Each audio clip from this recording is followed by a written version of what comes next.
電影通過3個公屋小孩嘅成長，回望80年代去到千禧年初嘅本地社會變遷，不求宏大氣魄，但係就以細膩人情刻畫取勝。華富村 UFO 都市傳說只係一個引子，貫穿嘅係幾代香港人同在此地嘅歡笑同淚水、迷惘同寂寞。主角同埋配角嘅演出亮眼，群戲調度盡顯導演功架，劇本充滿想像力同埋預言性，喺緬懷過去嘅美好之餘，亦都梳理成長創傷，直面時代變幻，最後好好整藏記憶，繼續前行。喺今日睇起嚟尤其動人。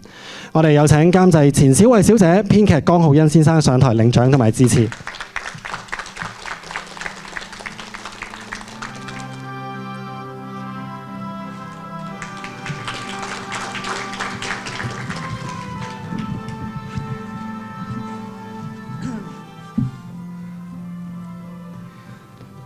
我頭先嚟嗰陣時寫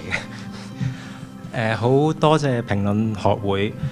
其實過咗咁多年，再見 UFO 有機會上映，對我哋團隊嚟講已經係一個最好嘅事。所以今日有嚟自呢個評論學會嘅肯定，簡直係超乎想像。首先好想多謝 Amy， 因為佢係我嘅老師同埋帶我入行嘅人。如果呢部電影有任何榮譽嘅話，都係因為佢嘅堅持，所以好多謝佢。好多謝梁柏堅導演，好多謝台前幕後每一位付出嘅工作人員。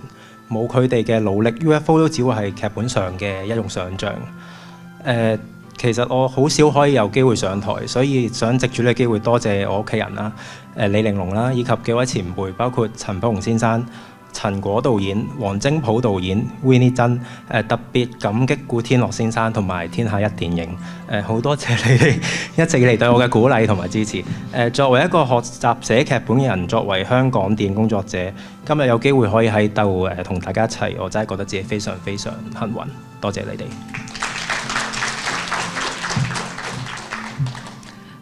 多謝大家。多謝，首先要多謝電影評論學會啦。其實對於今日可以喺呢個場合度睇到我哋嘅片段，得到呢個獎咧，對我嚟講係好 surreal 嘅，即係好超現實啦。因為評論學會係第一個單位喺我哋上咗幾場優先場之後，俾個認可我哋，俾個獎我哋，能夠令我有依份堅持，繼續搞件事落去。令呢部戲可以希望有喺3月19號，希望各位記者朋友寫清楚，因為我哋部戲未上映嘅，我好需要你哋話俾大家知，呢部戲會喺3月19號正式公映，因為 Winnie 曾提我嘅，因為我哋即係片又老，錢又冇啦，咁啊好需要大家幫我哋宣傳呢件事。我亦都好多謝梁柏堅導演同埋江浩恩呢位編劇，喺我心目中佢哋都係好有才華。我亦都更加需要多謝我哋嘅團隊啦，即係包括我哋副導演組 Total 啦、阿雨山、阿 Sam、美術組阿 Miu 啦、服裝啦，同埋有製片部阿袁啊 Flora， 仲有阿紅啦，我哋嘅音樂。梁銘佳先生佢嘅攝影啦，仲有其實可能會漏咗就 OC 阿女姐啦，同埋我哋嘅特技阿水陳海迪啦，因為佢哋其實即係無私嘅付出。我好記得我哋喺2018年咧，大家有10幾人咧塞咗一間 co-working space 好細嘅一間房裏邊完成呢部電影嘅。咁就係因為佢哋嘅才華，因為佢哋嘅付出，令我更加好想努力，令到呢部戲能夠見到大家嘅，能夠可以上映嘅。我亦都更加要多謝我哋嘅演員啦，黃又南、徐天佑、蔡卓妍、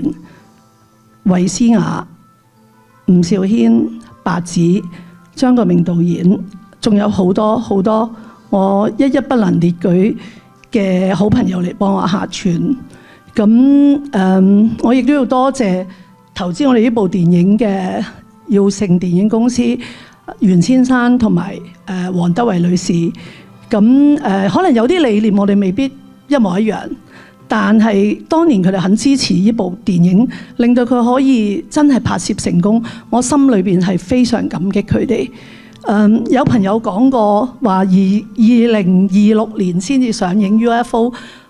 再見 UFO 呢部戲可能係 UFO 嘅安排。我亦都多謝，因為真係經過咁多年嘅歷練，我人生有啲